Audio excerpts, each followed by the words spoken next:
비만 유전자라는 것이 존재한다고 할지라도 내가 어떤 음식을 먹는지, 어떤 식으로 운동을 하는지, 어떻게 생활 환경을 가져가는지에 따라서 이 스위치를 끌 수도 있고 킬 수도 있는 거거든요. 야채와 과일이라고 해서 무조건 좋은 것은 아니고 65세에서 70세 이상 고령이신 분들은 야채를 많이 먹었을 때 심해질 수 있어요. 위장 기능이 약한 분들 같은 경우는 섭취했을 때 오히려 가스가 차고 복부 팽만감을 유발할 수 있거든요. 아침에 좋은 음식은 기본적으로 단백질, 좋은 지방이 들어있는 음식을 많이 드시면 좋습니다. 제가 주로 먹는 음식들을 추천해드리면 물만 먹어도 살찌는 체질. 유독 살찌는 사람들의 특징은 무엇인가요? 살이 찌는 체질이신 분들은 굉장히 억울하고 주위에 이런 얘기를 하면 뭐 핑계대지 말라고 많이 핀잔을 들이시는데 실제로 살이 잘 찌는 체질이 있습니다. 유전적으로 이런 사람들은 어떤 부류이냐면 우리가 음식물을 먹으면 이걸 분해해서 어떤 일정량은 몸에 저장을 하고 일정량은 에너지로 사용을 하게 되는데요. 그런데 같은 음식을 다른 사람이 섭취했을 때 어떤 사람은 에너지를 저장하는 비율이 더 높고 다른 사람은 에너지를 저장하는 비율은 낮은데 이 에너지를 소모하는 능력은 뛰어난 사람들이 있습니다. 한의학적으로도 살이 잘 찌는 체질에 태음인이 속하는데요. 태음인은 뭐라고 표현이 되어 있냐면 흡취지기는 강한데 발산지기가 약하다라고 표현이 되어 있습니다. 흡취지기란 에너지를 흡수하는 능력입니다. 태음인들은 기본적으로 소화력이 좋고요. 음식도 굉장히 잘 먹고 가리는 음식도 잘 없어서 좀 과식을 하는 경향도 은근히 있습니다. 반면에 발산지기가 약하다는 뜻은 이런 흡수한 음식들을 영양소로 분해해서 에너지로 사용하는 능력이 부족하다는 뜻이에요. 그래서 모든 태음인이 과체중인 것은 절대 아니지만 상대적으로 한의학적으로 태음인인 분들이 비만인 경우가 많고요. 그래서 우리가 다이어트 한약에 쓰는 약재들도 기본적으로 태음인 체질에 맞는 약재인 경우가 많습니다. 즉 비만 유전자라는 것이 실제로 뭐 물만 먹는다고 해서 무조건 살이 찌고 이런 것은 아니겠지만 같은 음식을 먹었을 때 어떤 사람들에 비해서 유난히 살이 더 잘 찌고 지방으로 전환되는 비율이 높아서 더 비만이나 과체중이 되기 쉬운 체질은 분명히 있습니다. 비만 유전자가 존재하는 건가요? 살이 빠지는 체질로 바꿀 수 있는 방법이 있나요? 비만 유전자는 기본적으로 실제로 존재합니다. 그리고 이런 비만 유전자 관련한 연구는 예전부터 국내외에서 많이 진행이 됐는데요. 이런 연구들은 대개 어떤 식으로 진행이 되냐 하면 일란성 쌍둥이를 대상으로 진행합니다. 왜냐하면 이 일란성 쌍둥이는 유전자를 같이 공유하고 있기 때문이에요. 그런데 비만 유전자를 가지고 있는 일란성 쌍둥이를 똑같이 조사했을 때 나중에 성인이 돼서 관찰을 해보니 어렸을 때부터 운동을 잘 하지 않고 매일 인스턴트 음식을 먹고 잠도 잘 안 자고 이랬던 쌍둥이와 인스턴트 음식보다는 좋은 탄수화물, 단백질을 먹고 또 활동도 다양하게 하면서 운동을 많이 하고 잠도 잘 자고 이랬던 쌍둥이를 둘이 비교해보면 당연히 체중에서도 차이가 많이 났고요. 이런 단순히 체중이나 비만 문제뿐만 아니라 여기서 이어지는 여러 가지 고지혈증이나 당뇨, 고혈압과 같은 대사질환, 평균 수명까지 차이가 난다는 것을 발견했습니다. 즉 비만 유전자라는 것이 존재한다고 할지라도 이 비만 유전자가 무조건 발현이 되는 것은 아니고요. 이 유전자의 스위치가 있다라고 하면 내가 어떤 음식을 먹는지, 어떤 식으로 운동을 하는지, 어떻게 생활 환경을 가져가는지에 따라서 이 스위치를 끌 수도 있고 킬 수도 있는 거거든요. 우리 인체는 항상성이라는 게 있습니다. 그래서 내가 평상시에 어떤 식으로 생활 환경을 가져가는지 우리 몸이 계속 지켜보고 있고 이걸 유지하려고 하거든요.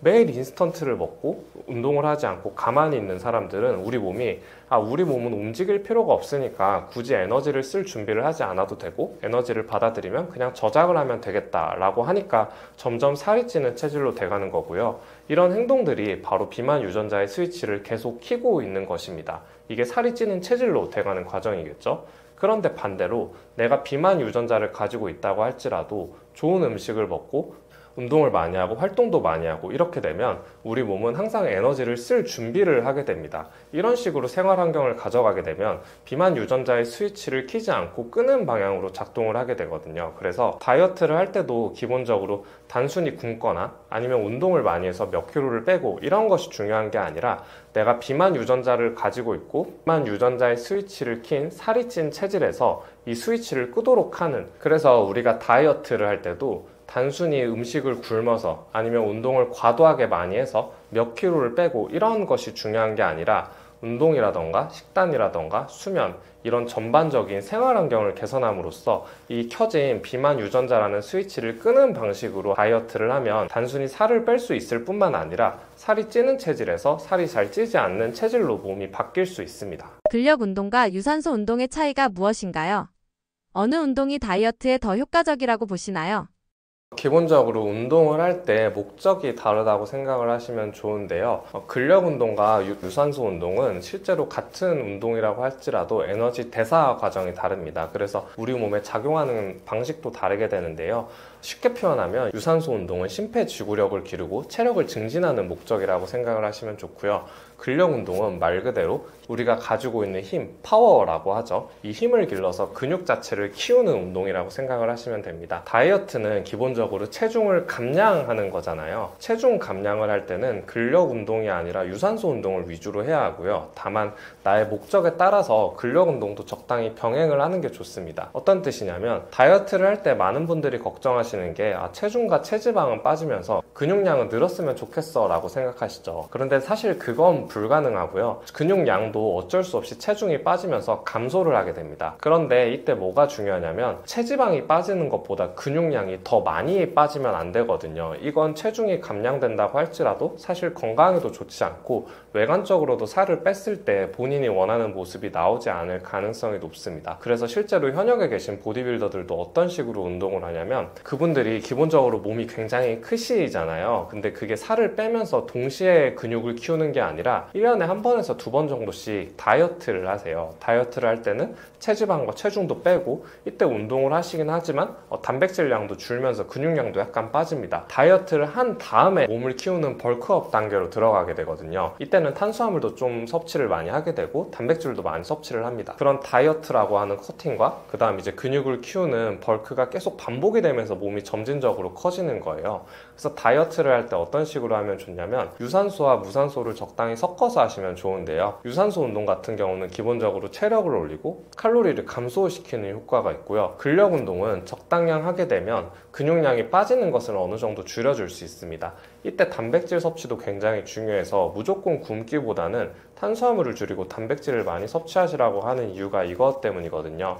그래서 하루는 유산소 운동, 하루는 근력 운동 이런 식으로 적당량 운동을 섞어서 하시는 걸 추천드리고요. 저도 실제로 다이어트를 할 때 그렇게 했었고 이때 주의해야 되는 점은 다이어트를 너무 열심히 하시는 분들이 흔히 범하는 실수인데요. 다이어트를 할 때는 기본적으로 내가 평소에 먹던 것보다 덜 먹게 됩니다. 그러니까 몸이 기본적으로 약해질 수밖에 없어요. 그런데 이런 상태에서 무리하게 고중량으로 운동을 하거나 운동량을 과하게 하게 되면 자칫 부상을 입거나 오히려 운동으로 인해서 스트레스가 더 쌓일 수도 있거든요. 다이어트를 하는 중에 하는 운동은 내가 평상시 하는 운동에 비해서 한 70% 정도의 강도로만 실천을 하시면 됩니다. 오히려 이때 무리하게 중량을 올리거나 하면 부상을 입을 수 있기 때문에 주의가 필요합니다. 채소 과일이 의외로 먹으면 독이 된다고 하는데 어떻게 먹어야 다이어트에 효과적인가요? 기본적으로 채소와 과일을 섭취하는 이유는 우리가 자연에서 나온 많은 섬유질과 또 항산화 물질, 비타민, 미네랄, 무기질 이런 좋은 성분들을 섭취하기 위해서죠. 그런데 야채와 과일이라고 해서 무조건 좋은 것은 아니고 이것도 사람마다 어느 정도 차이가 있습니다. 일단 첫 번째로 채소 같은 경우는 야채는 일단 무조건 많이 먹으면 좋다는 생각들을 많이 가지고 계신데요. 그런데 내가 평상시에 복부 팽만감이 심하거나 아니면 소화가 잘 안 되거나 혹은 65세에서 70세 이상 고령이신 분들은 이렇게 야채를 많이 먹었을 때 위장장애가 심해질 수 있어요. 이건 왜 그런가 하냐면 야채가 우리 몸에 좋다고 알려진 이유는 바로 야채의 풍부한 섬유질 때문입니다. 그런데 이 섬유질의 특징은 위장 기능이 약한 분들 같은 경우는 섭취했을 때 오히려 가스가 차고 복부 팽만감을 유발할 수 있거든요. 그래서 야채를 드시는 건 좋지만 야채와 함께 꼭 적당량의 탄수화물과 단백질도 섭취를 하시는 게 좋고요. 또 너무 생야채로 드시기보다는 구워서 어느 정도 익힌 상태로 드시는 게 좋습니다. 두 번째로 과일 같은 경우는 다이어트를 할 때 가급적 드시지 말라고 많이 말씀드리는데요. 과일은 우리 몸에 좋다라고 마찬가지로 알려져 있지만 사실 과일에도 많은 당이 들어있습니다. 사람들이 요즘 좋아하는 과일들이 주로 단맛을 굉장히 좋아하잖아요. 그런데 이 단맛이 엄밀하게 말하면 설탕과 동일한 것은 아니지만 몸에 쌓이면 사실 설탕과 똑같습니다. 그러니까 많이 먹으면 살이 찌거든요. 특히 단 과일들은 다이어트를 할 때 반드시 피하시는 게 좋고요. 또 이 과일을 섭취할 때 그냥 씹어서 먹는 게 아니라 갈아서 많이 드시는데, 이렇게 갈아서 먹게 되면 이 과일 안에 들어있는 섬유질이나 비타민도 다 파괴가 되고 또 평상시에 먹을 수 있는 양보다 많이 먹게 되거든요. 그래서 다이어트를 할 때 건강을 위해서 아침에 이렇게 과일을 많이 갈아서 드시는 경우를 저도 많이 보게 되는데, 이런 것들이 살이 잘 안 빠지는 주범이 될 수 있기 때문에 꼭 피하시는 게 좋습니다. 갱년기가 되면 살이 찔 수밖에 없다고 하는데 왜 그런 건가요? 갱년기 때 의외로 다이어트 문제 때문에 고생하시는 분들이 많으시죠.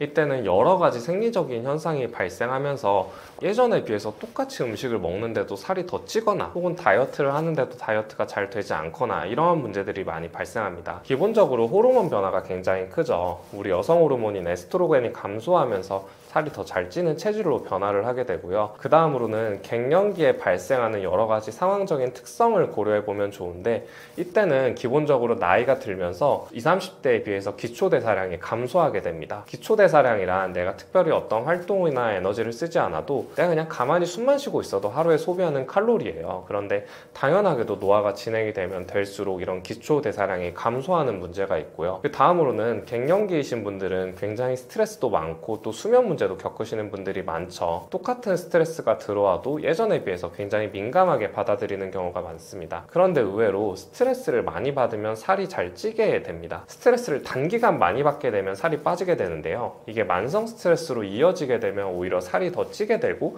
또 몸도 붓게 되거든요. 이런 기전이 있고, 또 그 다음으로 스트레스로 인해서 잠을 잘 못 자게 되는데, 이런 불면 같은 경우도 살이 더 잘 찌는 체질의 원인이 됩니다. 우리가 잠을 잘 때 10시에서 2시 사이에 자라고 하는 이유가 이때 성장 호르몬이 굉장히 많이 나오기 때문이거든요. 성인이 돼서 키가 다 컸다고 해서 이 성장 호르몬이 의미가 없는 것이 아니고, 이런 성장 호르몬이 체지방을 태우는데 굉장히 강력한 작용을 합니다. 그런데 뭐 밤늦게 자거나 아니면 같이 자는데도 수면의 질이 떨어진다라고 하면 당연히 이런 호르몬의 작용이 감소할 수밖에 없겠죠. 이런 여러 가지 이유로 인해서 갱년기이신 분들이 특히 살을 빼는데 어려움을 많이 겪으시는 것 같습니다. 원장님이 추천하시는 아침 공복에 먹으면 좋은 음식이 있나요?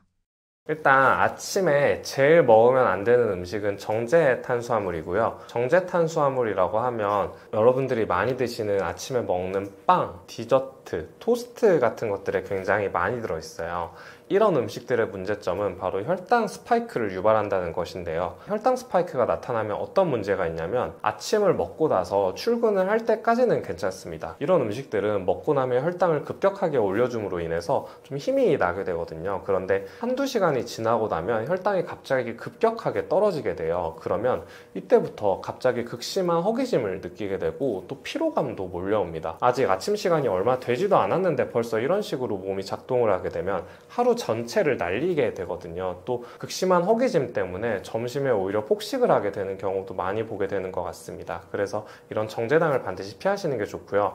아침에 좋은 음식은 기본적으로 단백질 그리고 좋은 지방이 들어있는 음식을 많이 드시면 좋습니다. 이런 음식들은 굉장히 여러 가지가 있겠죠. 그래서 오늘은 제가 주로 먹는 음식들을 추천해드리면, 제가 오늘도 아침에 먹고 온 음식인데 기본적으로 저는 그릭 요거트를 좀 많이 먹고요. 이런 그릭 요거트는 당이 들어있지 않은 무가당을 먹습니다. 그리고 이 위에 토핑을 하는 것들이 주로 딸기나 블루베리나 라즈베리와 같은 베리류의 과일을 추천드립니다. 제가 과일을 다이어트 할 때 많이 드시지 말라고 많이 말씀드리는데, 베리류 같은 경우는 다른 과일에 비해서 당 함유량은 적으면서 항산화 성분은 굉장히 풍부하거든요. 그래서 다른 과일에 비해서 같은 양을 먹어도 당으로 전환되는 비율이 낮습니다. 그래서 이런 식으로 토핑을 올리게 되고, 오늘 먹은 건 아닌데 평상시에 또 많이 먹는 거는 구운 계란 1개에서 2개 정도나 닭가슴살, 그리고 야채를 먹게 되면 야채를 생으로 먹기보다는 일정량 구워서 좀 많이 먹어요. 그래서 이런 단백질이랑 섬유질, 그 다음 지방이 들어가 있는 음식을 적당히 2~3개 정도 섞어서 복용을 하는 편입니다.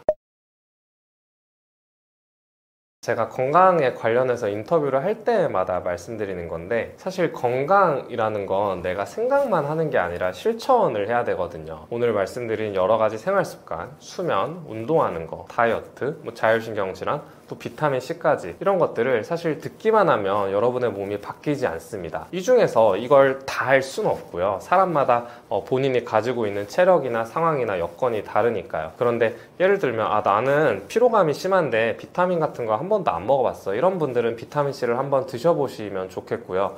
또 나는 평상시에 물만 먹어도 살이 찌는 체질이야. 그래서 다이어트를 해도 소용이 없어 라고 생각하셨던 분들도 오늘 영상을 보시고 체질을 바꿀 수 있는 여러 가지 식단이나 운동에 대해서 조금씩이라도 실천을 해보시면 좋습니다. 이게 한 번에 잘할 수는 없어요. 이건 누구나 마찬가지거든요. 운동을 처음 하시는 분들이 운동을 시작하지 못하게 되는 경우가 제가 보니까 운동을 한다고 하면 막 거창하게 막 장비를 많이 사고 또 준비를 많이 하고 뭐 어찌 배워서 해야 되고 이렇게 완벽하게 잘 안 되는 거거든요. 그런데 운동이 별게 아니라 어떤 연구에서도 뭐 나가서 뛰거나 뭐 수영하거나 이런 게 어려우면 집에서 집안일이라도 좀 해라 뭐 이런 연구도 있었어요. 집에서 가만히 있으면 운동이 안 되고 집에서 청소라도 좀 하고 빨래도 하고 이렇게 움직이면 그것도 운동이 좀 되고 이렇게 움직이는 사람이 아예 안 움직이는 사람보다는 건강하다라는 연구였거든요. 이런 식으로 조금씩 실천을 하면 사람 몸이 바뀌어가게 됩니다. 그리고 인체는 항상성이라는 게 있어서 하루아침에 바뀌는 게 아니라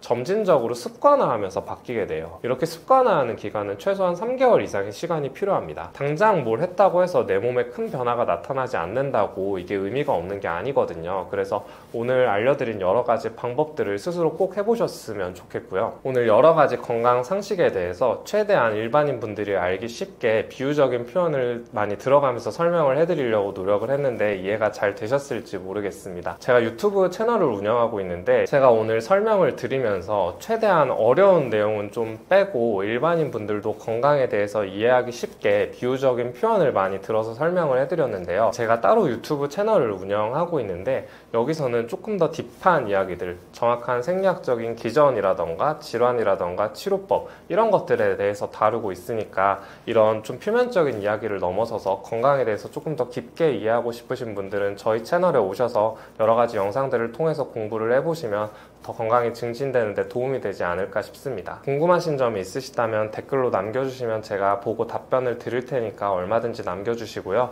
고정 댓글에 제 채널을 남겨둘 테니 건강에 대한 더 깊은 공부가 필요하신 분들은 제 채널에 오셔서 영상을 보셔도 좋을 것 같습니다. 오늘 영상을 시청해주셔서 대단히 감사합니다.